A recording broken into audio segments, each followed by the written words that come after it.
આગામી ભાદરવી પૂનમ મહામેળામાં અન્વયે કોઈ ગંભીર ગુનાઓ ન આચરે તે સંબંધે ચેતવણી આપતી અમીરગઢ પોલીસ.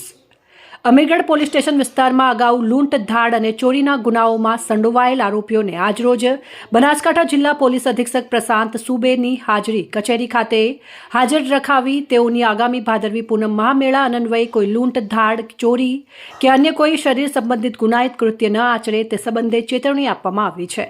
તેમજ અટકાયતી પગલાં લેવામાં આવેલ અને કોઈ ગંભીર ગુનાઓને અંજામ આપશે તો તેના વિરુદ્ધ સખત કાર્યવાહી કરવામાં આવશે તેમ ચેતવણી આપવામાં આવી હતી.